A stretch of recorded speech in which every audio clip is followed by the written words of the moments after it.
Hello, my name is Blade Butler, and I'm going to be doing a PowerPoint presentation on the book The Borderlands, La Frontera by Gloria Anzaldúa.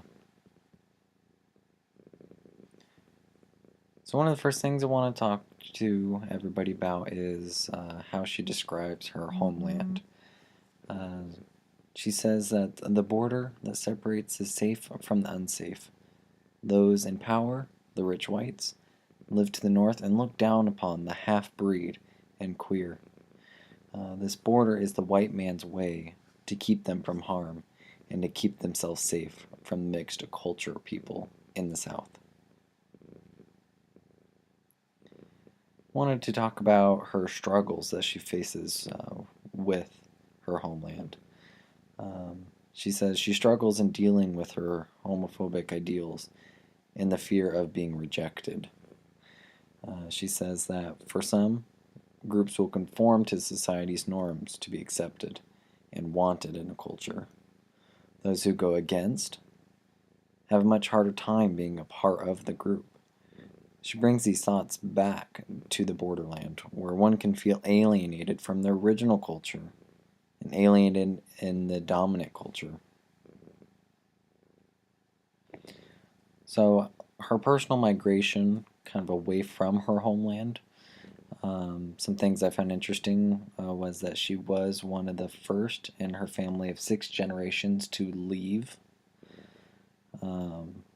Another reason I found that at least I would leave, at least a contributing factor to it, would be that there is a power difference between men. Men have all the power in their culture, while women are very subservient to them.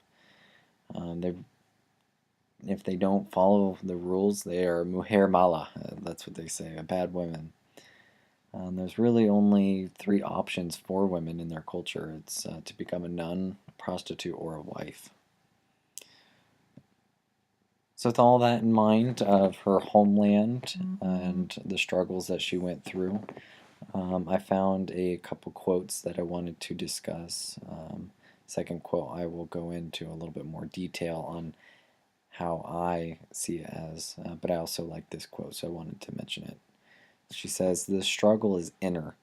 Chicano, Indio, American Indian, Mojado, Mexicano, immigrant Latino, Anglo in power, working class Anglo, black, Asian. Our psyches resemble the border towns and are populated by the same people. The struggle has always been inner and is played out in outer terrains. Awareness of our situation must come before inner changes, which in turn comes before changes in society.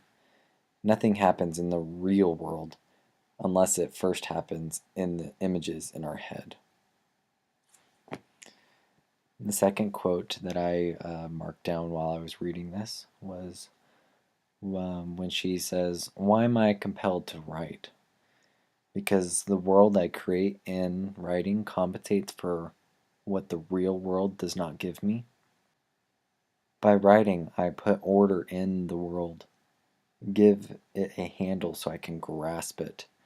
I write because life does not appease my appetites and anger.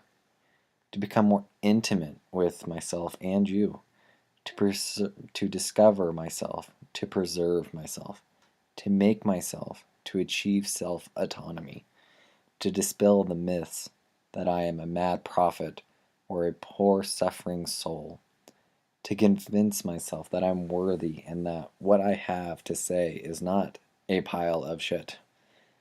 Finally, I write because I'm scared of writing, but I'm more scared of not writing."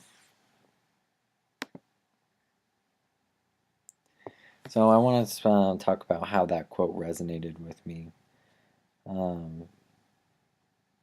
As reading throughout the book, I mean, there is a lot of struggles that she had to go through with the borderlands of white versus Chicanos, and her being a lesbian and non-lesbian. So she had a lot of self-identity issues, and I think we can all kind of relate to that in some instance. We all have a degree of self-doubt. am I making the right choice? I often, when I was changing jobs, my first job to my second job, am I making the right choice? Am I going to miss my old job? Am I making a mistake? I think we can all resonate with that. And also trying to fit in. Um, do we kind of hide our true selves to fit in with other people, to fit into society's norms? So this book kind of spoke to me in that instance on, if that's a good thing or a bad thing. And also, I liked how she talked about how she dealt with that and how she wrote down that's her way of coping with dealing with the world was to write.